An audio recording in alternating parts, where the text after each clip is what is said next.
What would you do if the people who erased you suddenly begged you to come home?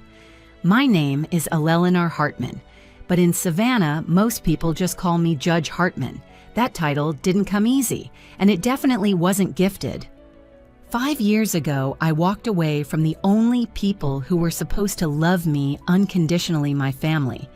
They didn't just shame me, they erased me, cut me out like I was a stain on their perfect legacy. And now, they want me back. As if the last 5 years had never happened. It started with a letter. No, technically, it was a wedding invitation.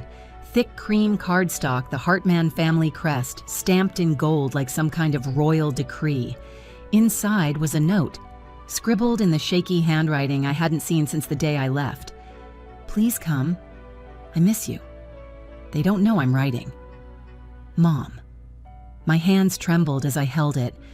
Not from fear, from everything it dragged back with it. The laughter, the silence.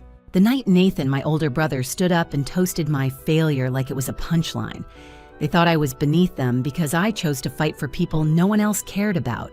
Courtrooms full of the forgotten, long nights studying law while they drank wine over crystal decanters. What they never knew, because they never asked, was that I became a judge at 35. A real one. But to them, I was still the black sheep. And now Nathan Darling of the Hartmans was getting married. To Rachel Moore, a rising star in housing rights law. Funny how life works. I stared at the invitation for a long time under the kitchen light. Not out of nostalgia, but because something was rising in me. Not anger, not grief, resolve. I wasn't going back to prove anything, not to flaunt my success. I was going back because I was done letting their silence define me. Would you walk back into the lion's den if your family had cast you out? Would you forgive them? Would you fight? I didn't know yet, but I was about to find out. The last words I heard from my brother weren't goodbye. They were a punchline, and I was the joke. Thanksgiving, 5 years ago. The last time I stood in the same room as my family. I remember the scent of rosemary stuffed turkey, the soft clink of fine crystal, the kind of tension that doesn't scream it, whispers behind napkins and clenched jaws. Nathan, always the golden boy, always just tipsy enough to be cruel, stood swirling a glass of Bordeaux like he was giving a TED Talk, and then he said it.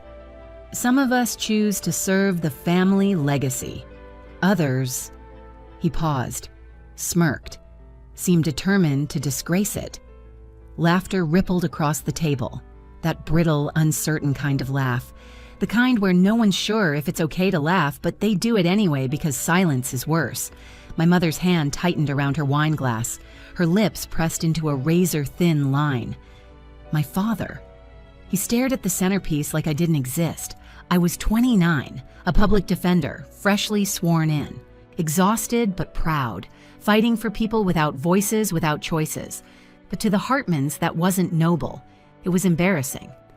That night, I folded my napkin with more dignity than anyone in that room had shown me. I didn't yell, I didn't cry. I just stood, and I walked out. No one followed me, no one called, and then the silence began. Days became weeks. Weeks became years. The distance between us turned into something no apology could cross. And now, years later, I sat in my kitchen staring at that wedding invitation like it was a ghost. Nathan Hartman and Rachel Moore. I didn't know Rachel personally, but I knew her type. Polished, precise, the kind of woman my family adored. Still, my mother's note was a crack in the stone wall they'd built between us. I needed to talk to someone who remembered who I really was. So I called Dana, my best friend since law school. I got the invitation, I said. There was a pause. Ellie, are you really thinking of going? I rubbed my forehead. I don't know. Part of me wants to burn it. Another part, maybe it's time. Dana's voice softened. Not for them, she said. For you. That night's sleep didn't come easy. My mind was loud with memories and what-ifs. I found myself pulling out an old box from the back of my closet. Inside was a letter yellowed at the edges, written in the firm, steady hand of the only family member who ever truly saw me. My grandfather. Real power isn't loud, Ellie. It's standing tall without pushing others down. You weren't born to be their favorite. You were born to outgrow them. I pressed the paper to my chest and let it ground me. 5 years is a long time to carry a wound. Maybe it was time to stop letting it bleed. The next morning, I knew. I wasn't going back to win their approval. I was going back to reclaim my peace. Sometimes walking back into the past isn't weakness. It's the boldest move you can make. The morning I decided to go back, Savannah was wrapped in a soft silver mist. I stood at my window, coffee cooling in my hand, watching the world blur behind a thin film of fog. For the first time in years, the thought of facing my family didn't send panic rushing through my veins. It sent something else: stillness, strength. I pulled out my laptop and typed in a name that hadn't crossed my mind in months: Rachel Moore. I needed to know exactly who Nathan was marrying. It didn't take long. The internet had plenty to say. She wasn't ornamental. She was a fighter, a rising star in housing law, fierce, articulate, beloved by tenant rights groups, and then buried in a news archive I found it. 8 months ago, she'd stood in my courtroom, arguing passionately for a group of tenants being pushed out of their homes. I hadn't made the connection at the time. No smug glances. No name dropping, just a young lawyer doing the right thing. I sat back in my chair, an ironic smile tugging at my lips. Nathan, the man who had once laughed at my career, was about to marry a woman shaped by the very rulings I had made from the bench. Life, it seemed, had a sense of humor, but going back wasn't just about appearances. It would cost something, emotionally, mentally. I called Dana again. "What do you want from this?" she asked softly. I hesitated. Closure, maybe. Or maybe just to stop feeling like I ran away. "Then go," she said. "But go for you, not to prove anything to them." That night, I opened the velvet box that held my grandfather's gift, a simple silver pendant shaped like Lady Justice. He had given it to me when I passed the bar. It wasn't a weapon. It was a reminder. The next morning, I mailed the RSVP, and before heading to court, I made a quiet detour. The cemetery was still the ground damp from early rain. I knelt by my grandfather's grave and set a small bouquet of lilies against the marble.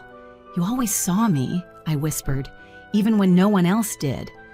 I reached into my coat, pulled out the letter he had once written, and read it again. His words had carried me through every late night and courtroom war. They carried me now.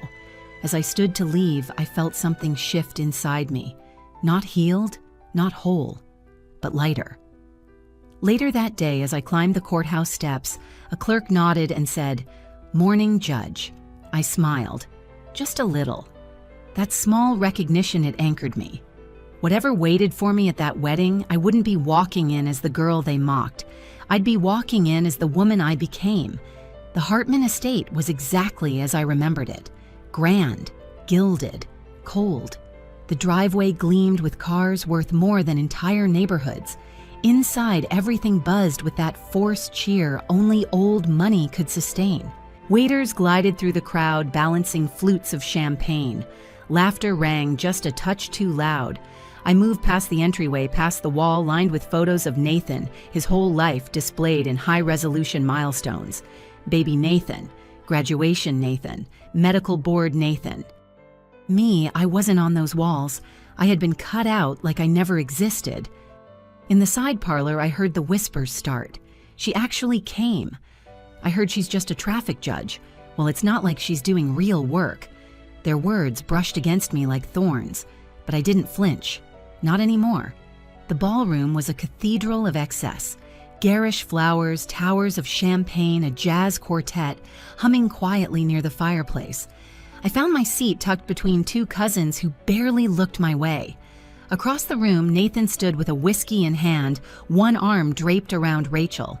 She looked radiant, every bit the bride-to-be, but something flickered in her eyes, something that didn't match the smile she wore. Then a chime rang out, glass tapping glass. Nathan raised his drink. "Thank you all for being here. It means the world to Rachel and me to have our family gathered to celebrate the future of the Hartman name." Polite applause. Then his eyes swept the room. paused just for a breath on me. We're grateful he continued for all kinds of success stories, even the unconventional ones. The laughter that followed sliced through the air, not loud, but sharp, calculated. I let it pass. Then I stood.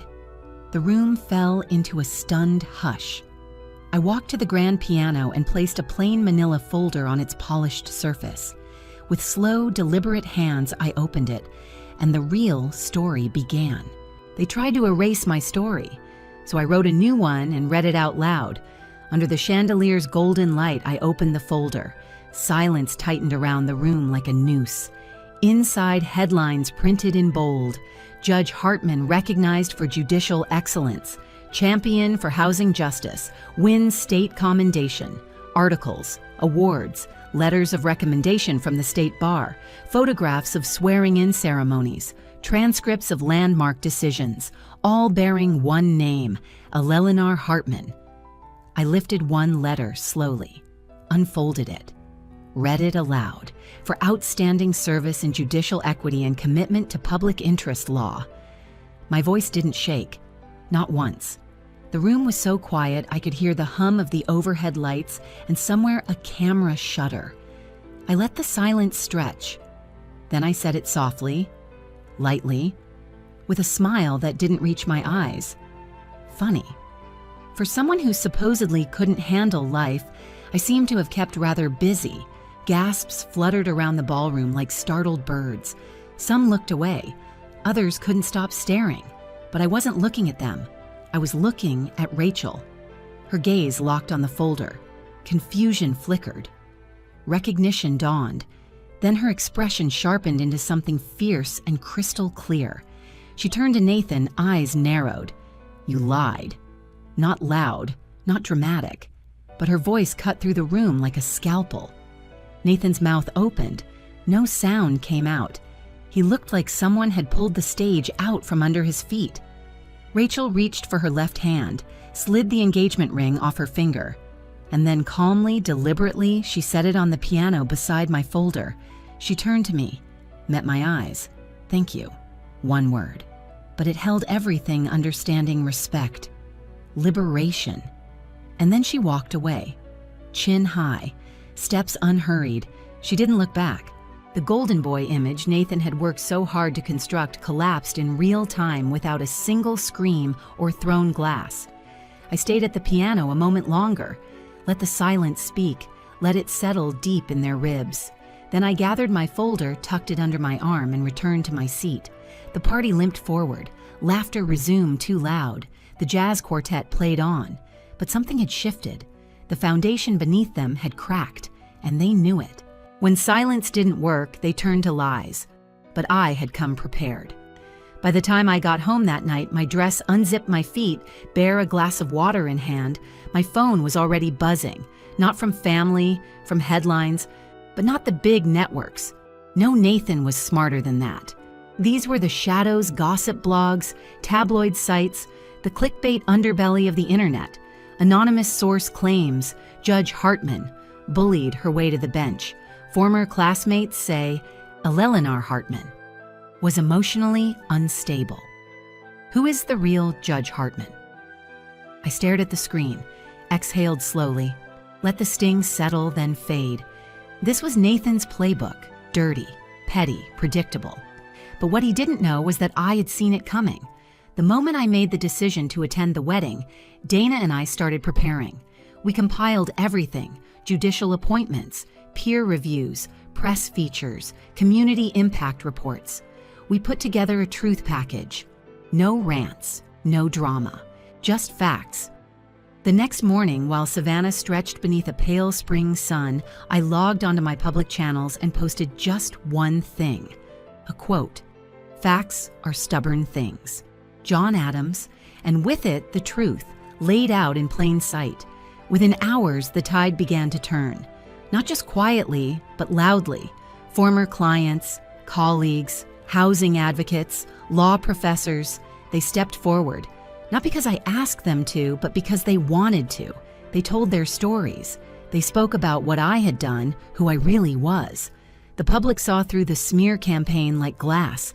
Local radio stations picked it up. News anchors dissected the timing, the motive. Nathan's PR firm dropped him. His pending medical board invites rescinded. His donors gone. The golden glow he had clung to gone in a matter of days. Reputation shattered. And my family, they did what the Hartmans always did when the heat turned up. They tried to vanish into silence, issued polite statements, distanced themselves. But this time, silence wasn't safe. This time, silence meant guilt. The calls started trickling in. Second cousins, aunts, even people who'd once laughed along with Nathan. "We always believed in you, Ellie. We never liked how they treated you. You're stronger than all of them combined. Too little. Too late." I didn't answer any of them, because the truth, my truth, had already done what 5 years of arguing, apologizing, and shrinking never could. It stood, solid, unshakable, undeniable, and I turned my focus not to the past, but forward. A few weeks later, the letter came, a sealed envelope, federal insignia in the corner, inside my appointment as a federal judge. Not because of my name, not because of my family, because I had earned it. Every sleepless night, every case no one wanted, every courtroom I walked into alone. When I signed the acceptance letter, my hand didn't shake. When I dropped it into the outgoing mail, I didn't look back. They tried to write me out of the story. So I built a new one, and this time I wrote every word. 1 year later, spring came soft and fragrant to Savannah, the kind of evening that makes the air feel like silk. I stood at the entrance of the Savannah Community Foundation Gala, a quiet cornerstone of the city I loved. This wasn't a red carpet event. There were no marble columns, no family crests, no desperate performances for approval. Just neighbors, advocates, teachers, public defenders, the people who built things that mattered brick by brick, case by case. I wasn't here for prestige. I had helped organize it because it mattered. Because the community I served long before anyone knew my name deserved to be celebrated. I wore a simple black gown, no designer label, no flashy jewelry, just the silver Lady Justice pendant resting against my collarbone, still and strong. It didn't need to shine. It had already seen the fire. As I moved through the crowd, I saw familiar faces, not relatives, but the ones who had become family in every way that counted. Colleagues who fought beside me in court, neighbors who watched me rise with quiet pride, young lawyers I had mentored, wide-eyed, curious, determined. And then I saw her, Rachel. She stood near the back of the room, half shadowed by soft uplighting and conversation. She wasn't the woman I'd seen at the engagement party. She wasn't even the one who had taken off the ring and walked out. She was someone new, someone whole. No gown, no mask, just jeans, a blouse, and a strength that didn't need to prove itself. When she crossed the room, she didn't come with apology. She didn't flinch. She offered her hand, not in pity, not in regret, in recognition, and I took it. For a moment, the hum of the room softened music, laughter, clinking glass, all melted into quiet. And in that quiet, I realized something. We weren't Hartmans anymore. We weren't ghosts of some old broken family. We were ourselves, free and unedited. Later that night, I found myself alone by the wide windows overlooking the Savannah River. The city shimmered across the water, and I reached for my pendant fingers grazing its worn surface. They tried to erase me, I thought. But I wrote a better story instead. One built not on legacy, but on truth. Not on blood, but on conviction. Not on permission, but on power.